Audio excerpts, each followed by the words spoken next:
बिस्मिल्लाहिर्रहमानिर्रहीम और अस्सलामुअलैकुम। 24 जुलाई पाकिस्तान में जुमे की रात आसिम मुनीर्स डिफैक्टो फॉर्म 47 मिलिट्री राज डे 237। आज की अहम तरीन खबरों का आगाज करते हैं। आखिरकार 2 साल के वक्फे के बाद पाकिस्तानी फौज को एक नया जनरल मिल गया। जी हां, फील्ड मार्शल सैयद आसिम मुनीर तमगा इम्तियाज मिलिट्री हिलाल जुर्रत पिछले 2 साल से ये जुर्रत नहीं कर पा रहे थे कि फौज के अंदर किसी भी जनरल को तरक्की दें और नई तकर्री दें। लगता है कि वो खाइफ हैं कि उनकी लंका किसी ने अंदर से ढा देनी है। लगता है कि उन्हें खौफ है कि घर को कहीं घर के चिराग से आग ना लग जाए। फील्ड मार्शल सैयद आसिम मुनीर तमगा इम्तियाज मिलिट्री हिलाल जुर्रत ने फौज के अंदर और मुल्क के अंदर क्या कुछ कर रखा है ये उन्हें ही पता है। हमें भी पता है, लेकिन उन्हें उसका ज्यादा अदराक है और फौज के अंदर भी लोगों को बहुत ज्यादा पता है। जाली झूठा 9 मई हो और बहुत सारे ऐसे काम हो, वो फील्ड मार्शल साहब को मुझे लगता है कि रात की नींदें उनकी उड़ाते हैं कि कहीं कोई ऐसा शख्स ना आ जाए जो मेरी लंका ना ढा दे। इसीलिए फौज के अंदर नॉर्मली हमें ये रूटीन नजर नहीं आती, ये तरतीब नजर नहीं आती कि 2-2 साल तक किसी जनरल को तरक्की ना दी जाए। पहले भी लोग सुपरसीड हुए, लेकिन इस कैनवस पर इस तरीके से काम पहले नहीं किया गया। पिछले 2 साल से आर्मी के अंदर एक भी जनरल ऐसा फील्ड मार्शल को नजर नहीं आया जिसको वो तरक्की दे सके। लोग बैठे बैठे बेचारे बूढ़े हो गए और घरों को जा रहे हैं। बहरहाल आखिरकार फील्ड मार्शल सैयद आसिम मुनीर तमगा इम्तियाज मिलिट्री हिलाल जुर्रत ने जुर्रत का मुजाहरा किया है और उन्होंने लेफ्टिनेंट जनरल आमिर रजा उनको प्रमोट किया है 4 स्टार जनरल पर। और उन्हें पाकिस्तान का पहला इसलिए कि ये जो 27वीं तरमीम है, इसके बाद इंतजाम बदल गया, चेयरमैन जॉइंट वगैरह फारिग हो गए, तो उस हिसाब से ये पहले कमांडर नेशनल स्ट्रेटेजिक कमांड, ये एटम बम शम जिनके पास होगा वो ओहदा उनको दे दिया है। लेकिन असल बात यह है कि 4 स्टार जनरल बना दिया है। अमूमी तौर पर पाकिस्तान में आर्मी चीफ भी 4 स्टार जनरल ही होते हैं। इसी तरह से एयर चीफ बिल्कुल उनके बराबर होते हैं, वो भी 4 स्टार हैं। इसी तरीके से नेवल चीफ जो है वो भी बिल्कुल उनके बराबर हैं, वो भी 4 स्टार हैं। और चेयरमैन जॉइंट जो होते हैं वो भी 4 स्टार, जिनको अब फारिग कर दिया गया है। आखिरी जो थे वो साहिर शमशाद साहब थे। तो इस तरह से पाकिस्तान में, अगर मैं गलत नहीं हूं, तो अमूमी तौर पर 4 4 स्टार जनरल होते थे। तीनों अफवाज के, मेन एयरफोर्स, नेवी और आर्मी के जो चीफ्स, और उसके साथ चेयरमैन जॉइंट। लेकिन अब वो सारा जो नज़्मो नस्क था वो उसको तहस नहस कर दिया फील्ड मार्शल ने। अब 4 स्टार तो नीचे रह गए, खुद वो 5 स्टार बनकर बैठ गए और उन्होंने बहुत सारी और ताकतें भी अपने अंदर यकजा कर ली हैं।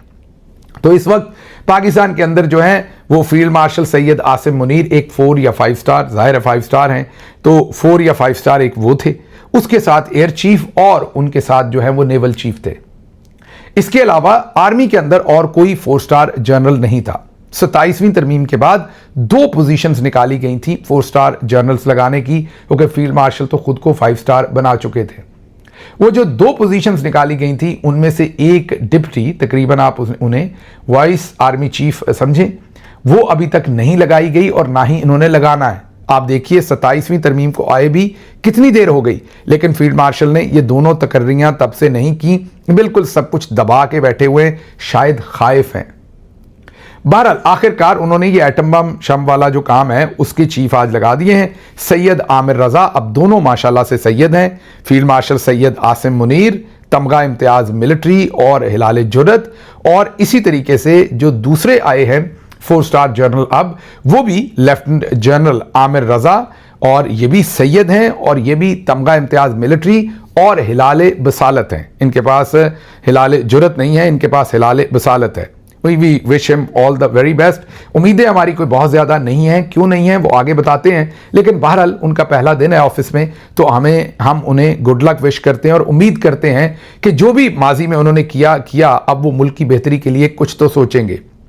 बहरहाल आज ये जो फैसला किया है फील्ड मार्शल साहब ने 2 साल वक्फा रखने के बाद, मतलब के डर के अंदर, ये फील्ड मार्शल का डर के जेरे असर फैसला है कि 2 साल से उन्हें पूरी आर्मी के अंदर एक ऐसा जनरल ना मिला जिसको वो प्रमोट कर सकें। इस वजह से जरा गौर कीजिए, इस वक्त जो बैठे हुए सीनियर तरीन जनरल हैं जो अब सुपरसीड हो गए, जिन्हें अब ओहदे के हिसाब से सैल्यूट करना पड़ेगा अपने जूनियर, ये जो आमिर रजा साहब आए हैं इनको, लेकिन वो असल में फौज में इनसे सीनियर हैं। मसलन DGISI lieutenant general Asim Malik, ये इनसे अब सुपरसीड हो गए, मतलब कि ये सीनियर थे लेकिन अब जूनियर हो गए इनसे। उसके बाद NDMA के हेड लेफ्टिनेंट जनरल इनाम हैदर, उसके बाद core commander Lahore lieutenant general Fayaz Hussain Shah, फिर core commander Mangla lieutenant general Numan Zikria, फिर army air defence commander lieutenant general Zafar Iqbal, और फिर military secretary lieutenant general Shahid Imtiaz. ये तमाम लोग सीनियर हैं आमिर रजा साहब से, लेकिन अब ये जूनियर हो गए हैं, सुपरसीड हो गए। फौज में अमूमी तौर पर तो जैसे ही लोग सुपरसीड होते हैं, ऑनरेबल जमानों की बात कर रहा हूं, उसी लम्हे लोग रिटायरमेंट ले लेते हैं। अब जरा जमाना बदल गया है, अब चलो चली का जमाना है, जहां जिसको मौका मिले वो अपना काम लगाए रखता है। आप देख सकते हैं फील्ड मार्शल दूसरी दफा रिटायर होने के बाद वो ऊपर आकर बैठे हैं और सभी कुछ उन्होंने अपने पास समेट लिया है। यहां पर ये याद रहे कि जनरल बाजवा के दौर में 4 लेफ्टिनेंट जनरल जो उनके दौर से थे वो भी अभी तक बैठे हुए हैं फौज के अंदर। अब देखते हैं वो भी आने वाले दिनों में रिटायरमेंट लेकर घर जाते हैं, वो या पक्का ही बैठना चाहते हैं, क्योंकि ये जो 7 नाम हमने आपको सुपरसीड बताए ये तो हैं ही हैं, लेकिन उसके साथ साथ गालिबन जनरल बाजवा के ज़माने के भी 3-4 जनरल्स जो हैं वो भी अभी तक किसी न किसी तरह से किसी न किसी सूरत हाल के अंदर मौजूद हैं। तो ये तमाम लोग सुपरसीड हो गए हैं। अब फौज के लोग ये हमें बताते हैं कि बड़े ऑनरेबली हम सर्व करते हैं। अब देखते हैं कल का सूरज चढ़ता है तो ऑनरेबली कुछ होता है या दूसरे तरीके से चलो चलाई का ज़माना ही होता है, तो वो कल सुबह आपको पता चल जाएगा। मेरा गैस वर्क यही है कि कोई ख़ास ऐसा चक्कर नहीं है, वो भी हमने अपने आप को ऐसे ही धोखा दिया हुआ है। बस नौकरी करनी है जिस भी तरह से की जा सके, तो हमें ये सारे दोस्त अब नौकरी करते हुए ही नज़र आएंगे, कोई हमें छोड़ के जाता हुआ नज़र नहीं आएगा। यहाँ पर ये ज़हन में रखिएगा कि एक और सीनियर जनरल थे जिनका नाम लेफ्टिनेंट जनरल एमन बिलाल सफ्तर था, उनको फील्ड मार्शल सैयद आसिम मुनीर साहब ने फारिग कर दिया था, निकाल दिया था। इसके अलावा यह भी याद रखिएगा कि एमन बिलाल सफ्दर साहब के साथ साथ जो कोर कमांडर लाहौर थे, जब 9 मई हुआ था उनको भी हटा दिया गया था, उनको भी फौज से फारिग कर दिया गया था। तो ये 2 लेफ्टिनेंट जनरल वो घर भेज चुके हैं, 7 सुपरसीड हो चुके हैं, 3-4 और बैठे हुए हैं, और ये सब कुछ किया है फील्ड मार्शल सैयद आसिम मुनीर ने पिछले 2 साल में। मेरे ख्याल में खौफ की सिचुएशन में वो ये फैसले कर रहे हैं। अच्छा, अब आपने ये भी सोचना है, समझना है, डिस्कस करना है, अगर आपके घर में कोई सीनियर आर्मी ऑफिसर हैं, ब्रिगेडियर हैं, मेजर साहब हैं, कर्नल हैं, कोई जनरल साहब हैं, आप उनसे पूछेंगे तो एक चीज़ वो बड़े फ़ख्र से आपको बताएंगे, और बनता भी है उनका, कि आर्मी एक इदारा है और वहाँ पर सारी चीज़ें बिल्कुल एक नज़्म व नस्क के साथ होती हैं। ये भी उन्होंने और हमने सब ने अपने आप को धोखा दिया हुआ है। अदारा जाती बात होती तो 2 साल तक तरक्कियां और तकर्रियां ना रोकी जा सकती। इदारों के अंदर फर्द वाहद इस तरीके से चीज़ों को बुलडोज नहीं कर सकते। Army is chief, chief is army, यही मिलिट्री वाले हमें बताते हैं और यही असल में हकीकत है। आर्मी चीफ के पास इतनी ताकत है कि उसके बाद कोई इदारा सामने नहीं रह जाता। आर्मी चीफ अगर चाहे तो फौज को इदारे के तौर पर चलाए, चाहे तो वो उन्हें अपने पर्सनल स्क्वाड के तौर पर चलाए। इस वक्त के आर्मी चीफ उन्हें फौज को अपने पर्सनल स्क्वाड के तौर पर चला रहे हैं, जिसको जहां दिल करता है तकर्री या तरक्की देते हैं, नहीं करता तो 2-2 साल आर्मी के पूरे इदारे के अंदर उन्हें एक जनरल भी नजर नहीं आता जिसको वो तरक्की दे सकें। तो इसलिए अगर आप ये कहें, मेरे ख्याल में, मेरे तासुर में, कि मिलिट्री वाकई एक इदारा है, तो ये जो मौजूदा आर्मी चीफ के पास पावर्स हैं, इनके हिसाब से मेरे ख्याल में मिलिट्री एक इदारा नहीं है, बल्कि फर्दे वाहद के नीचे एक सिस्टम है। वो जो फर्द वाहद है वो अगर मैंने जैसे कहा कि इदारे के तौर पर चलाए तो इदारे के तौर पर, और अगर वो अपनी मनमर्जी करे, जिसको दिल करे, जहां से जैसे जहां पर उठाकर लगा दे, वो काम वैसे ही आगे चलना शुरू हो जाएगा। अच्छा, अब आपने ये भी ज़हन में रखना है कि ये 20 माह के बाद कोई भी तरक्की हुई है। 20 माह हो गए हैं, किसी भी मेजर जनरल को मिलिट्री के अंदर लेफ्टिनेंट जनरल के ओहदे पर तरक्की नहीं मिली। तब आप हमें बताते हैं कि एक इदारा है, इदारे में तो फिर सिस्टम चलता है ना। तो यहां 20 महीने से एक भी मेजर जनरल को लेफ्टिनेंट जनरल के ओहदे पर तरक्की नहीं मिली। बहुत सारे लोग ऐसे ही रिटायर होकर घर चले गए हैं और उनका करियर जो है इन्होंने खत्म कर दिया है। जनरल मुशर्रफ ने अपनी टीम बनाने के लिए 37 मेजर जनरल्स को सुपरसीड किया था, जबकि जनरल बाजवा ने 24 मेजर जनरल्स को सुपरसीड किया था। अब देखते हैं कि army chief field marshal Syed Asim Munir, तमगा इम्तियाज मिलिट्री, हिलाल जुर्रत, वो कितने मेजर जनरल्स को सुपरसीड करते हैं, क्योंकि आने वाले दिनों में उन्होंने भी कम से कम 10 से 11 मजीद लेफ्टिनेंट जनरल्स जो है उनको प्रमोट करना है, अगर उनकी मंशा में हुआ, अगर उनकी मर्जी में हुआ। क्योंकि इस वक्त फौज जो है उसके बगैर ही चल रही है, एक्सटेंशन पर चल रही है। सभी को फील्ड मार्शल ने मर्जी से एक्सटेंशन दी हुई है। तो वो जो एक मिथ थी हमारे सामने कि इदारा है, स्ट्रक्चर है, मेरिट है, उसकी भी धज्जियां उड़ा के रख दी हैं और हमें ऐसा कुछ वहां पर होते हुए नजर नहीं आ रहा। अब आ जाइए आमिर रजा साहब की तरफ। Syed Aamir Raza sahab, we wish him all the very best और उम्मीद करते हैं कि माजी में जो हुआ वो अब अपनी इस नई पोजीशन पर, नया जो उन्हें ओहदा मिला है, इसके ऊपर रिकंसिडर करेंगे कि मुल्क के लिए बेहतर क्या है।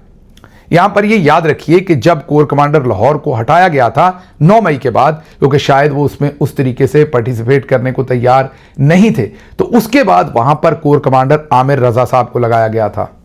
उसके बाद जो कुछ लाहौर में हुआ, जिस तरीके से लोगों की उखाड़ पछाड़ हुई, लोगों को उठाया गया, पकड़ा गया, मार कुटाई हुई लोगों की, वो सब आपके सामने है। जाहिर है वो किसी ना किसी तरह से आमिर रजा साहब के खाते में भी है। उसके बाद वहां से उठा के इन्हें जो सीजीएस लगा दिया गया और वो उससे भी अहम ओहदा था, मतलब कि राइट हैंड के तौर पर इन्हें फील्ड मार्शल सैयद आसिम मुनीर ने अपने राइट हैंड के तौर पर इन्हें खिलाया, मतलब कि इन्हें वो मुकम्मल तौर पर एतमाद करते हैं। यहां एक और कदर भी मुश्तरक है कि दोनों पीएमए लॉन्ग कोर्स से नहीं है बल्कि ओटीएस से है। ओटीएस और पीएमए का बहुत ही ज़्यादा एक कॉन्फ्लिक्टिंग किस्म का आप ये कहिए कि इंटरेक्शन है। जो लॉन्ग कोर्स वाले कहते हैं वो इन्फीरियर समझते हैं, जो ओटीएस वाले उन्हें कहते हैं कि बस ऐसे ही ये आ गए हैं, ये हमारी तरह के काबिल या हमारी तरह का अहम कोर्स नहीं है। बहरहाल हम आपके सामने ये क्या बात रखें, क्योंकि हमें तो ओटीएस वाले भी वैसे ही मिले हैं, लॉन्ग कोर्स वाले भी कैसे ही मिले, तो हमें कोई ज़्यादा पता नहीं है। ये आप आपस में ही सॉल्व कर लीजिए। लेकिन फौजी जर्नल्स के साथ बात करें तो वो ये कहते हैं कि जो ओटीएस वाले हैं वो कदरे ज़रा लोअर क्वालिटी का कोर्स होता है और वहाँ से जो ऑफिसर हैं वो उस रैंक एंड फाइल के जनरेट नहीं होते, तो ज़रा थोड़ा सा लुक डाउन करते हैं वो इन ऑफिसर्स को। तो बहरहाल ये दोनों, आमिर रजा साहब भी ओटीएस से हैं। मीन फील्ड मार्शल साहब ने अपने हाथ का अपने ओटीएस का, क्योंकि फील्ड मार्शल भी ओटीएस से आए हैं और ये भी ओटीएस से आए, मतलब उन्होंने जो तरक्की दी है वो ओटीएस के ऑफिसर को ही दी है, किसी लॉन्ग कोर्स के पीएमए लॉन्ग कोर्स में से किसी ऑफिसर को उन्होंने तरक्की नहीं दी। अब एक तरफ तो ये नई अपॉइंटमेंट हुई है और दूसरी तरफ मुल्क के तूलो अर्ज़ से हमें वैसी ही इत्तलात और ख़बरें जो हैं वो मौसूल हुई हैं। जैसा कि आपको ये वीडियो दिखा रहे हैं, खुजदार के अंदर ये गाड़ियों को जलाया गया है। आजकल ये आम हो चुका है बलूचिस्तान के अंदर, ट्रकों को रोका जाता है, बसों को रोका जाता है और पूरी गाड़ी को, कई दफ़ा लोग भी अंदर ही होते हैं, और आग लगा दी जाती है। ये जो भी सामान होता है ट्रकों के ऊपर उसको भी जला दिया जाता है। तो ये नई इन्फॉर्मेशन है। उसके साथ ही साथ बीबीसी ये रिपोर्ट कर रहा है कि टांक में शिद्दत पसंदों ने बारूद से भरी गाड़ी फौज और पुलिस की मुश्तरका चेक पोस्ट से टकरा दी। 12 फौजी एहलकार जो हैं वो शहीद और 3 अफराद उनके भी 3 अफराद जो दहशतगर्दों के गालिबन है उस गाड़ी में थे, वो भी इसमें हलाक हुए हैं। टोटल 15 इसके अंदर लोगों की जान जाने की इत्तलात बीबीसी जो है वो दे रहा है। हमारे पास जो इत्तलात हैं अंदर की, अक्सर हम आपके सामने रखते रहते हैं कि 12 हमारे फौजी शहीद नहीं हुए बल्कि 14 फौजी शहीद हुए हैं।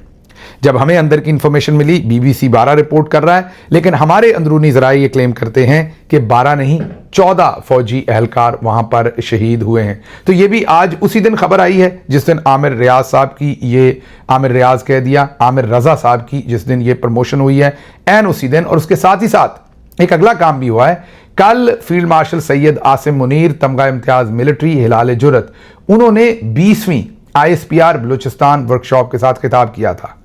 आज जब ये ट्रक जल रहा था, जब ये सब कुछ बलूचिस्तान के अंदर हो रहा था, टांक के अंदर हो रहा था, एन उस वक्त आज अर्दली साहब जो थे वो इसी वर्कशॉप से खिताब कर रहे थे। अच्छा, खबर की जो अहमियत है वो ये नहीं है कि अर्दली साहब ने इस 20वीं ISPR वर्कशॉप से खिताब किया। असल अहमियत यह है कि क्योंकि ये वर्कशॉप बलूचिस्तान के बारे में है और बलूचिस्तान आपको पता है कि लहू लहू है और जल रहा है, तो ऐसी सूरत हाल में ISPR साहब ने एक बड़ा फैसला किया है। उन्होंने ये फैसला किया है कि पाकिस्तान के अंदर से नहीं बल्कि पाकिस्तान के बाहर से भी कदावर शख्सियात को बुलाना है। ऐसी कदावर शख्सियात को बुलाना है जो बलूचिस्तान का जो मुकदमा है उसको पूरी दुनिया में बेहतरीन तरीके से प्रेजेंट कर सकें। जाहिर है जिस तरह की सूरत हाल बलूचिस्तान के अंदर है, और आईएसपीआर हमें हर रोज बताते हैं कि वहां पर फितनातुल हिंदुस्तान फितनातुल हिंदुस्तान फितनातुल हिंदुस्तान है, इसके लिए आईएसपीआर ने यह फैसला किया है कि आम अमूमी पाकिस्तानी शायद पाकिस्तान का बयानिया इंटरनेशनली जाकर उस तरीके से CNN पर, BBC पर, फॉक्स पर, दुनिया के बड़े बड़े टाइम्स, जो भी बड़े बड़े मैगजीन जरीदे हैं, वहां पर उस इफेक्टिवनेस के साथ नहीं रख सकेंगे। इसलिए उन्होंने अब बैनुल अक़वामी माहिर जो हैं सारे मामले के, और ऐसी वेल एस्टेब्लिश्ड शख्सियात हैं, उनकी उन्होंने अब खिदमात लेने का फैसला किया है। इसके लिए उन्होंने आपको तस्वीर दिखा रहे हैं। इन तस्वीर के अंदर आपको कुछ लोग नजर आएंगे जिनको उन्होंने बैरून मुल्क से खुसूसी तौर पर इस वर्कशॉप के अंदर पार्टिसिपेट करने के लिए बुलाया है। यहां से आपको पता चलेगा कि आईएसपीआर साहब हो या फील्ड मार्शल साहब की पूरी टीम हो, वो पाकिस्तान के लिए कितना ज्यादा दर्द रखते हैं, कितनी संजीदगी के साथ वो बलूचिस्तान के मामलात हों या दूसरे मामलात हों, उन्हें इंटरनेशनल फोरम्स के ऊपर वो प्रेजेंट करना चाहते हैं। आपको यहां से उनका टेस्ट भी मालूम होगा कि उन्हें किस तरह के लोग पसंद हैं। आपको यह भी मालूम होगा कि उनका अपना जो प्रेफरेंस है, जो उनका अपना स्टाइल ऑफ पर्सनैलिटी है, उसमें किस तरह के लोग उन्हें जचते हैं। तो ये कोई मोहतरमा सफीना खान साहबा है, ये भी मैंने सुना है कि बहुत ही वेल एक्लेम्ड ये इंटरनेशनल रिलेशंस की कोई शख्सियत हैं जो यूनाइटेड किंगडम में रहती हैं। वहां से इन्हें बुलाया गया है। हमारी टीम ने जब सर्च किया तो इनकी यूनाइटेड नेशंस के अंदर एक ऐसी तकरीर हमारे सामने आई जिससे हमें पता चला कि शायद ये वो वजह है कि इनको बुला के सामने, सबके सामने बाकायदा बराबर पर आईएसपीआर साहब ने बैठाया है, और उसके बाद प्राइम मिनिस्टर के भी बिल्कुल रूबरू इन्हें किया है। तो जरा उनकी तकरीर का एक टुकड़ा सुनिए और फिर इस बात पे खुश होइए कि आपके आईएसपीआर और आपके फौजी जर्नल्स जो हैं वो कितने टेस्टफुल हैं, और वो पाकिस्तान के मुकदमे को कितने बेहतरीन लोगों की हेल्प से फितनातुल हिंदुस्तान के खिलाफ आलमी मीडिया के अंदर रखने का प्रोग्राम रखते हैं। सुनिए। सेक्रेटरी साहब बैठे, आप लोग मीडिया वाले हो, क्या हो गया? इधर नहीं चलेगा, को तकलीफ होनी थी। नहीं, वो बेगैरत के बच्चे, मैंने सुबह किसी को कहा तो तेरी माँ बहन। तो आप चुप करें। मैं क्यों चुप करूं? मैं चुप कराता हूँ उनको। क्या कर रहे हैं क्या बच्चे? मैं सुअर किसी को कह रही हूँ? जो सुअर है फिर सुअर को लगा के वो सुअर है। क्या करते हैं? ऊपर भी इसने उस बंदे को जाके इंस्टिगेट करने की कोशिश की। वो फालतू में यार, तेरी माँ को, तेरी बीवी को 2 नंबर धंधे में मैं नहीं लगवाया था, इसीलिए 2 नंबर हूँ।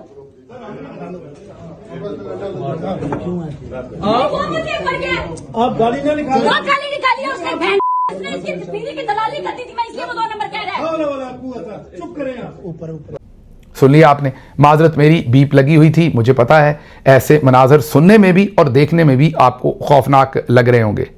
मैं अपनी तमाम बहनों, माओं, बेटियों, ख़वातीन से भी बहुत ही मैं माफ़ी चाहता हूँ कि मैंने आपके जेंडर में से आपकी बदतरीन शक्ल आपके सामने रखी। सारी ख़वातीन ज़ाहिर है ऐसी नहीं है, हर कौम के ऊपर अल्लाह का अज़ाब होता है, तो ये शायद आपके जेंडर पर अल्लाह का अज़ाब हो, मैं यही कह सकता हूँ। लेकिन बहरहाल आप हमारे जर्नल्स की प्रेफरेंसेस देखें, टेस्ट देखें और इनकी अकल देखें। मतलब ठीक है, अगर आपने हमें गालियां दिलवानी है और उसके लिए आपने ऐसे ही बाजार से लोगों को पकड़ के छोड़ना है तो किसी हद तक उनको रखें ना।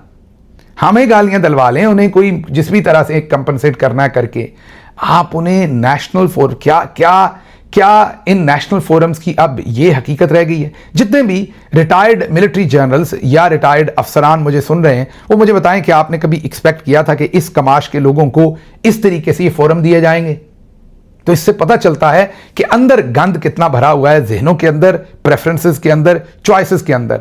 तो सोचिए, इस सारी चीज के साथ कौम को नबरदज़मा जो है वो होना पड़ रहा है। आगे बढ़ते हैं। आगे अब जरा थोड़ी सी बात कर लें अपनी इन हाउस। 5 अगस्त के जलसे का मुकाम तब्दील कर दिया है माशाल्लाह। इमरान खान स्टेडियम की बजाय अब मोटरवे के साथ खुले मैदान में यह जलसा किया जाएगा। खुला ऐलान किया है जनाब सुहेल खान अफरीदी साहब ने। चुप के रख पुत्र, आपने भी चीजों को नीचे नहीं आने देना किसी तरह से भी। वो और कोई स्ट्रेटजी चेंज नहीं करते, जगह चेंज करते, नाम चेंज करते। इमरान खान की रिहाई फोर्स बनेगी। फिर अली मोहम्मद खान ने कहा कि नहीं, फोर्स ज़रा सख्त लफ्ज़ है, ज़रा मेरी तरह कोई मुलायम सा लफ्ज़ उसमें डालिए। फिर उसके अंदर मुलायम लफ्ज़ डाला गया और वो पता नहीं क्या था, मुझे अब याद नहीं, कोई ज़्यादा ही मुलायम था, तो फिर वो फोर्स जो है वो हवा में उड़ गई। अब पिछले 5-6 महीने से कोई फोर्स नहीं है। अब जलसा क्रिकेट स्टेडियम में होना था, नहीं, अब मोटरवे के पास खुले ग्राउंड में हमने करना है। ऐसे तकल्लफ कर रहे हैं, पैसे ज़ाया करेंगे, आपने ट्रक की बत्ती के पीछे लोगों को लगाना है, कख आपने वहां पर नहीं करना। मैं बहरहाल वर्कर्स को जलसे से 2 दिन पहले गेम प्लान दूंगा कि आपने इस बार जलसे में जाके इनके साथ क्या करना है, क्योंकि ये बंदे के पुत्र नहीं बनेंगे जब तक आप इनका एहतसाब नहीं करेंगे। इन्हें लगता है कि आप सारे स्टंटेड ग्रोथ का शिकार हैं और इनका जब दिल करे ये आपको बेवकूफ़ बना सकते हैं। मैं हरगिज़ ये नहीं कहता कि ये तलवार लेके निकल आए। ये मुझे कहेंगे आप बाहर बैठे हैं, आप ये बातें सुनाते हैं, मैं आपसे एग्री करता हूं कि वहां पर बहुत जुल्म है, आपके लिए काम करने की स्पेस बहुत कलील है, लेकिन आपको ये ब्लू पासपोर्ट लेने के लिए किसी ने कहा था, आपको ये फ्री में कमरे गेस्ट हाउसेस के अंदर लेने के लिए किसी ने कहा था, असले के लाइसेंस लेने के लिए कहा था, बिजनेस क्लास और फर्स्ट क्लास की टिकट्स लेने के लिए किसी ने कहा था। अगर उसके लिए स्पेस है तो इमरान खान के लिए कम से कम स्टेटमेंट्स तो दे सकते हैं आप। को बंदे के पुत्रों की तरह बजट को तो पूरे को पास ना करते, 175 अरब तो ना देते, सरप्लस बजट तो आप ना देते, ये सारे काम तो आप कर सकते थे। दोबारा अब उन्होंने ये ऐलान किया है, उसके साथ ही साथ वो कहते हैं कि पेशावर जलसा सेमीफाइनल है, सेमीफाइनल जीतकर ही फाइनल में जाएंगे। माशाल्लाह, मतलब इमेजिन द एट्रोसिटी। मतलब कौम को भी बेवकूफ समझते हैं और खुद भी बेवकूफ हैं शायद। वो कहते हैं हम सेमीफाइनल खेल रहे हैं, फिर फाइनल में। कितने सेमीफाइनल एक ही होता है हजूर? एक को 25-30 तो सेमीफाइनल आप खेल चुके हैं, तो मतलब आप वो हैं जो सेमीफाइनल के बाद टूर्नामेंट को फिर शुरू से शुरू करना चाहते हैं।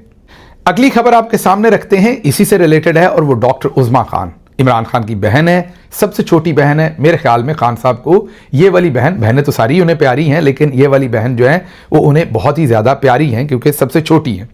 उनके ऊपर भी केसेस बनाए हुए हैं, आपको पता है, बहुत ही फजूल किस्म के, घटिया किस्म के, जाली झूठे केसेस, ताकि वो जगह जगह पर जाके अदालतों के अंदर हाजिर हों और उनका वक्त ज़ाया किया जाए। वो कहती हैं, डेरा गाजी खान, आज वो कोई मुकदमा भुगतने गई हुई थी, वहाँ पर कहती हैं कि इमरान खान साहब को पता था कि उनको कैद तन्हाई में डाल दिया जाएगा, इसलिए उन्होंने तफसीली पैगाम दिए, वो हमें अच्छी तरह समझा के भेजते थे। पीटीआई के लिए तमाम पैगाम तफसील में आ चुके, जो खुफिया पैगाम थे वो भी और जो पब्लिक करने थे वो भी, सारे पैगाम हम बहनें पहुंचा चुकी। अब ये पीटीआई पर मुनहसर है कि वो क्या करते हैं। अगर कोई, ये सोहेल अफरीदी साहब जो बार बार कहते हैं ना मैं जेल में मिलूंगा तो फिर कुछ करूंगा, ये उनके लिए मेरा ख्याल है पैगाम है। वो कहती हैं कि अगर कोई कहता है कि अंदर जाके हदायत लेकर कुछ करेगा तो अब अंदर जाने की ज़रूरत नहीं, सारे तफसीली पैगामात आ चुके हैं और वो इमरान खान के ट्विटर अकाउंट पर मौजूद हैं। ये डॉक्टर उज़मा खान ने आज बात की है, आज वाज़ेह कर दिया है कि ये जो अंदर जाएंगे, मिलेंगे, फिर उनसे पूछेंगे। महमूद खान अचकज़ई ने सिर्फ करना है एहतजाज, हमारे पास एहतजाज का हक नहीं है, फैसला उन्होंने करना है, ये सब ड्रामेबाजी है, ये सब ट्रक की बत्ती है, ये सब आपको धोखा देने के मुतरादिफ है।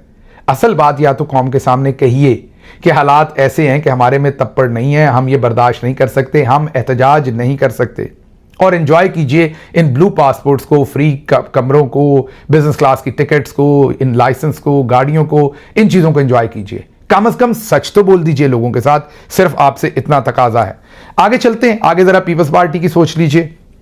तीसरे ऑपरेशन के लिए आने वाली खवातीन का माने हमल का ऑपरेशन कर दिया जाए, किया जाएगा, कर दिया जाए नहीं, किया जाएगा, ये कह रही हैं वजीर सेहत सिंध अजरा फजल पीचो। ये जरदारी साहब की बहन है और इनको वजीर सेहत भी पता नहीं कब ज़माना, मेरे ख्याल फ़रौन के ज़माने से ये वहाँ पर वजीर सेहत हैं, तो सिंध में सेहत के हालात देख लें तो डॉक्टर अजरा फजल साहबा जो हैं, ये मेरा ख्याल है जरदारी साहब की बहन है और ज़माना कदीम से ये वहाँ पर हेल्थ मिनिस्टर हैं। अगर ऐसा होता तो फिर आसफा जरदारी भी पैदा ना हो पाती, अगर ऐसा होता तो हमारी बेटी है, बहन है छोटी, बख्तावर भुट्टो, उनके भी मेरा ख्याल 2 से ज़्यादा बच्चे हैं, और जरदारी साहब और आप लोग खुद 2 से ज़्यादा बहन भाई हैं, तो कुछ खुदा का खौफ करें।